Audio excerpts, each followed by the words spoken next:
North Korea has threatened the United States with a, quote, super mighty preemptive strike following Washington's pledge to put pressure on Pyongyang over its nuclear program. The North Korean media says the country will reduce the United States to ashes and wipe out its allies on the Korean peninsula should the White House continue to threaten the East Asian nation. Earlier, U.S. Secretary of State Rex Tillerson said the Trump administration is reviewing all options on North Korea to step up pressure on the North. Members of the US and South Korean Air Forces holding joint drills on Thursday. But in the eyes of an increasingly hostile North Korea, scenes like these amount to one thing: preparation for an invasion. State media on Thursday warning America of a supermassive preemptive strike that would wipe out the US, accompanied by the blunt message, "Don't mess with us."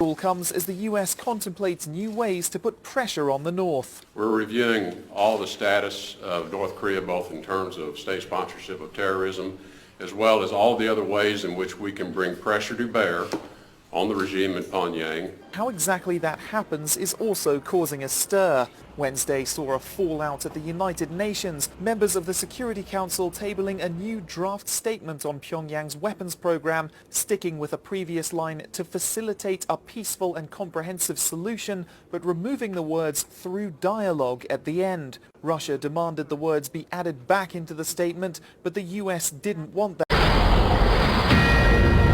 This is a Fox News alert. The North Korean regime appears to be moving toward a nuclear test on Saturday. That would be defying warnings, explicit ones from the Trump administration, of a possible preemptive strike if they attempt to execute the test. Saturday is the birthday of Kim Il-sung. He is the founder of North Korea. And if any day is likely to see some explosions, it is that one. It's already Saturday morning on the Korean peninsula, so the test or a U.S. strike could conceivably come at any time.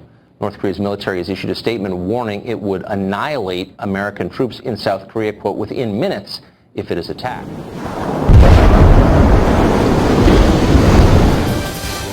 Now at 11, tensions in North Korea. The communist country celebrates its founder amid fears the government is planning a nuclear test this weekend. We have live pictures from North Korea. From those tensions, there was a parade earlier that we've been watching. It's still going on right now. And this is the U.S. response, what the Air Force calls an elephant walk. 22 F-15s armed and ready to scramble from a base in Japan, 900 miles from the North Korean capital. A massive show of firepower for the North to see. Seemingly a world away, President Donald Trump is once again spending the weekend here in South Florida, where decisions made on our back porch could have implications across the globe. CBS 4's Silva Harapetian is live for us from Palm Beach, the location of the President's Mar-a-Lago resort. Silva? Good evening. He's spending his weekend, his long weekend, right here in West Palm Beach in his winter White House. This as he flexes his military muscle as North Korea prepares to conduct another nuclear test. This, as you just mentioned, we have been watching the very latest from North Korea. Celebrations in Pyongyang marking the 105th anniversary of birthday of North Korea's late founder Kim Il-sung, the grandfather of the current ruler. President Donald Trump's motorcade in West Palm Beach. This as the Air Force released video of 22 F-15s armed and ready to scramble from Kadena Air Force Base in Japan, just 900 miles from North Korea's capital. Despite warnings from U.S. and China, North Korea Vice Foreign Minister says his country will conduct another nuclear test. When asked if North Korea plans to conduct a test in the next few days, The nuclear test will take place at a time at a place that the Supreme Leadership deems necessary. If the U.S. comes up with a dangerous military option, then the first card is in our hands. We'll deal with it with our preemptive strike.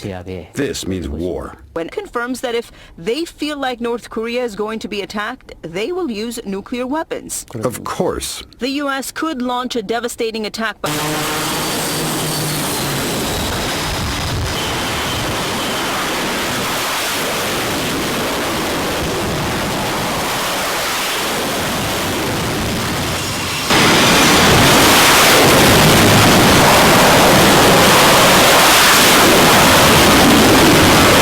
Celebrations of a birthday of the late grandfather of the North Korean founder. We should tell you that South Korea analysts have said that the North might use this parade to showcase its strategic weapons, such as prototype intercontinental ballistic missiles.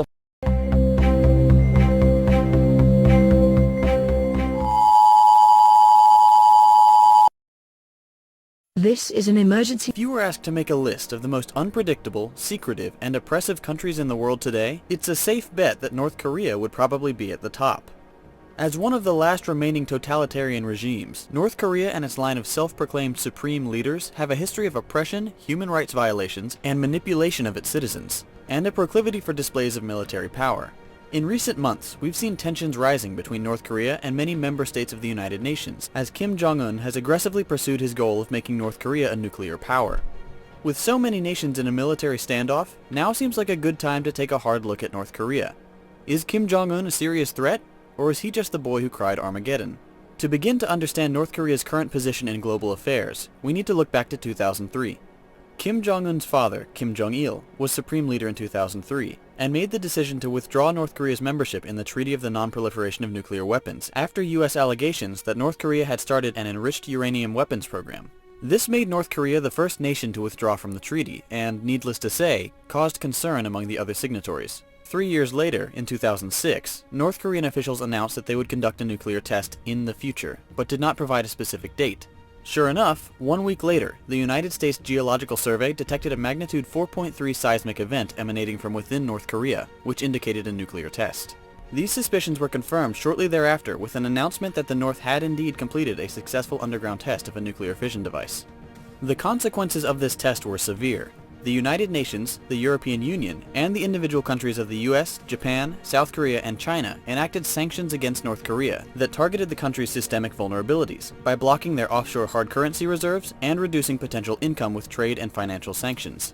The overarching goal of the long list of sanctions was to diminish Kim's ability to pay for North Korea's large military, thereby significantly weakening the nation. Unfortunately for everybody, these sanctions have done little to curb Kim Jong-un's enthusiasm for pursuing nuclear proliferation. In the years since their first nuclear test, North Korea has conducted at least 5 more, with increasing power. The most recent, detonated in September of 2016, is considered to have been the largest yield, with estimations ranging from 9 to 12 kilotons. By comparison, the bomb that decimated Hiroshima in World War II had a yield between 13 and 18 kilotons, whereas the modern B-83 bomb, the most powerful nuclear device in US active service, has a yield up to 1.2 megatons. Regardless of yield, nuclear tests of any sort are in direct defiance of United Nations Security Council resolutions, and place North Korea squarely on most of the world's bad side. In mid-April of 2017, North Korean officials announced that they would be conducting another nuclear weapon test very soon. The North claims to be improving their arsenal in both quality and quantity, and have stated that their swords are drawn, and that the United States would be wise not to provoke them further. Many have suggested that the recent United States airstrike on Syria has caused North Korea great concern, as it appears that the president has a low threshold for use of force. Other nations around the world are beginning to become uneasy with the rising tension between the United States and North Korea. You have two of the most unpredictable people on the world stage facing off against each other. You have armed armadas in position, and you have 11,000, reportedly, pieces of artillery aimed at Seoul. It's an explosive situation. The question is, how will it be resolved? But what would be the outcome of open hostility between the two nations? The United States and its allies in the region are certainly prepared for the possibility, and there are defenses in place for the event of a nuclear attack. South Korea, often considered to be in the most immediate danger, has what's called the Kill Chain Preemptive Strike System, which is designed to alert the military of North Korean missile launch procedures and shut down the launch facilities using South Korea's own conventional warheads. The US and South Korea engage in regular training to prepare for such an eventuality, and practice what they refer to as the 4D operational strategy, which stands for detect, disrupt, destroy, and defend. The goal of this plan is to utilize preemptive military options to eliminate North Korean nuclear launch capabilities, and many suspect, North Korean leadership. The idea of preemptive strikes is difficult for a number of reasons, not the least of which being the fact that such actions would be hard to justify diplomatically. But another problem for preemptive strikes is that as North Korean military power increases, more and more of their missiles are being deployed on mobile launchers scattered across the country, and the army has started using solid-fueled missiles, which require far less prep time and can therefore be fired almost entirely without warning, making them harder to track. So what if the North does manage to get their nuclear missiles into the air? South Korea and Japan, another likely target, have missile defense systems in place. South Korea has their KAMD system, as well as the support of an American THAAD battery, which was deployed following North Korea's recent firing of 4 missiles into the Sea of Japan. Between the two systems, South Korea has the ability to shoot down North Korean missiles long before they reach their intended target. In addition to land-based defenses, the United States, South Korea, and Japan have all deployed several Aegis destroyers, which have a ballistic missile system capable of tracking and eliminating multiple missiles simultaneously. The United States has also placed its own missile defense systems in Alaska and California, and Japan has plans to bolster its own defenses. While these defenses may seem to make North Korean aggression a non-issue, that isn't exactly the case. There are some inherent problems with missile defense systems. Namely, most of them have never been tested in actual combat. There is always the possibility that one or several missiles could slip through the defenses and cause unspeakable damage. There's also the issue that North Korea may be able to develop rockets capable of delivering separating nuclear warheads, making defending from all of them nearly impossible. If it comes down to outright war, most experts agree that North Korea would be overwhelmed by the strength of the US, South Korea, and other allies, but the death toll would likely be horrendous. In the event of all-out war, South Korea will execute what they call the Korea Massive Punishment and Retaliation Plan. The objectives would be to use special forces to cripple North Korean assets and eliminate their leadership, as well as completely demolish Pyongyang using missiles and artillery. One unnamed South Korean defense official stated in an interview, "The North's capital city will be reduced to ashes and removed from the map. Every Pyongyang district, particularly where North Korean leadership is possibly hidden, will be completely destroyed by ballistic missiles and high-explosive shells." North Korea has repeatedly threatened nuclear attacks on the United States, but it's suspected that it will take at least a few years before they have the capability. The world knows North Korea is working on intercontinental ballistic missiles capable of striking the US, but it's uncertain just how far off they are from reaching this goal. Then there's the big question many have regarding this tense situation. Why? Why would North Korea put its very existence on the line by pursuing their nuclear weapons program and threatening world powers? The best answer we have is that North Korean officials truly believe that securing their spot as a nuclear power is the best way to ensure their future safety.